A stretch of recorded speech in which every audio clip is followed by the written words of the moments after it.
So I've been asked several times, why are you doing this? What brought this up? Why are you doing podcasts? Charlene and I have been talking about it. Why am I doing a podcast? What's the point of doing this? Why am I doing it?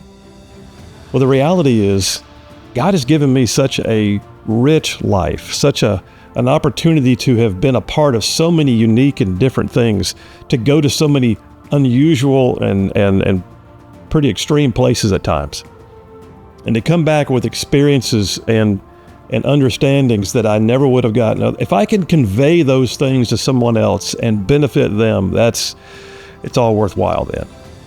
And I'll be honest with you, one of the things that I also really want to make sure that I do is take those things that God has instilled in me or given me and find a way to best articulate them to somebody else so they can do the same thing.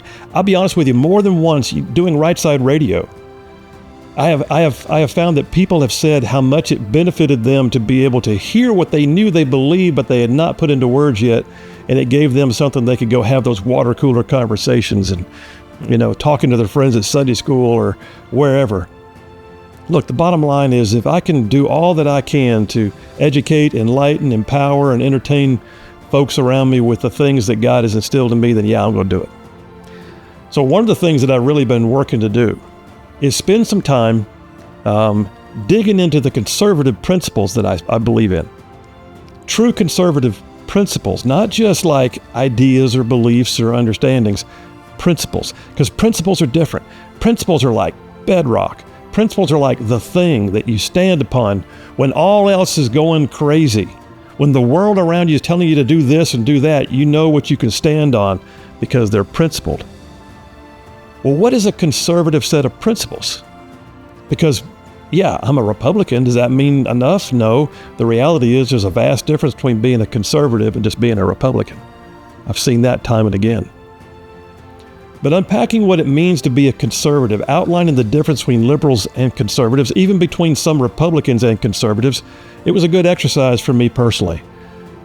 But it also got a great deal of feedback. And so, yeah, as I worked through the process, I realized that the best place to start, like bar none, aside from my faith, because I do believe that Jesus Christ is Lord. He's the way, the truth, and the life. But aside from my faith, one of the greatest ways to explain the bedrocks, the principles upon which I believe I stand as a conservative, is to turn straight to the Constitution, particularly those rights that are enshrined in what we call the first 10 Amendments or the Bill of Rights. You see, they are actual rights, and that's a legal term. You hear these phrases, it's my right, or don't step on my rights, or you have no right. Well, that's nothing but a cliche and hyperbole. I'm talking about true rights. The legal term that defines your authority to operate in a certain way without fear of recrimination or reprisal, particularly from your own government.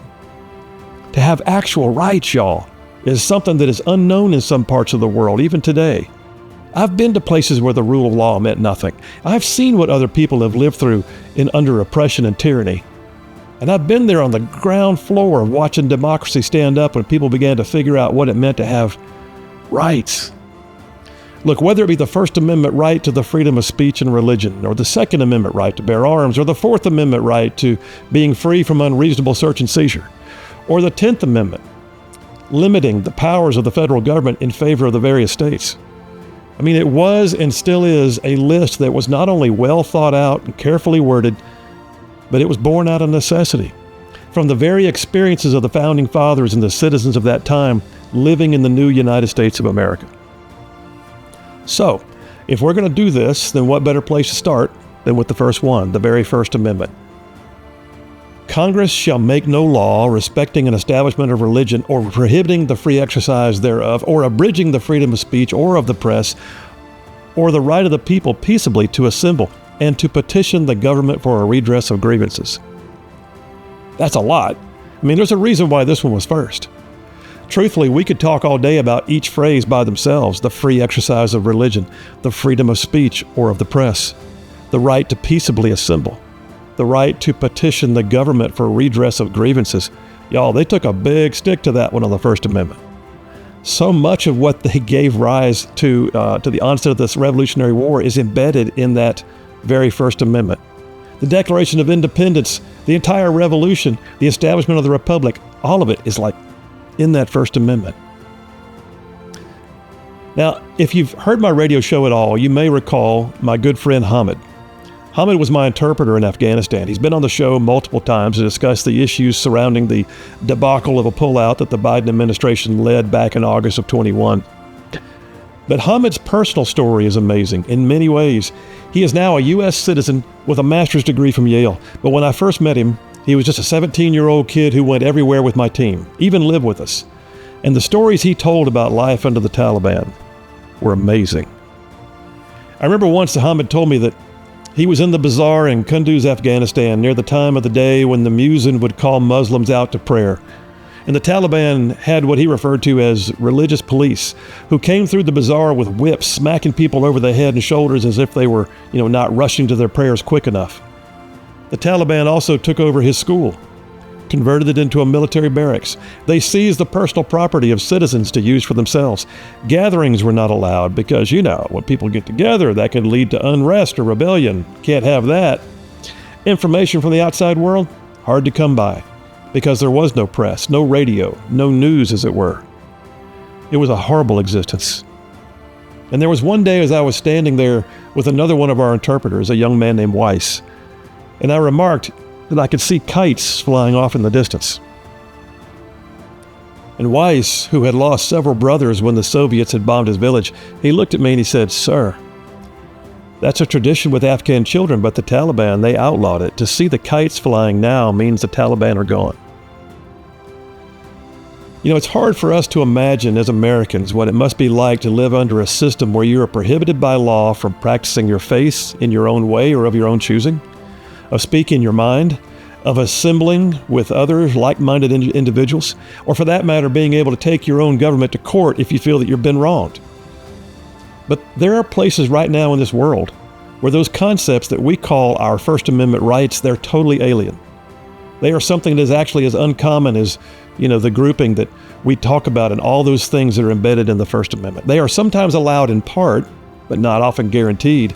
We live with the actual right to speak, the right to worship, to assemble, to hear news, to even sue our government.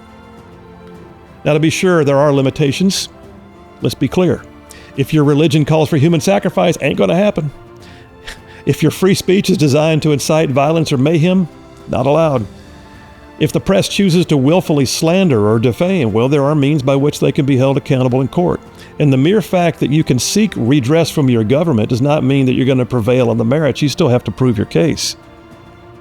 Look, the government can step in and tell you can't paint your Antifa slogans on the statues downtown. You won't be able to claim your freedom of speech when you destroy property, right? If you give a speech calling for the death or destruction of your political opponents, well, that would not be allowed to stand.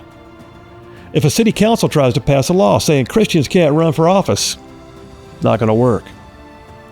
Likewise, government should think twice before it shuts down a church, like during a pandemic, or denying the rights of others to assemble, like when a truckers' freedom convoy happens.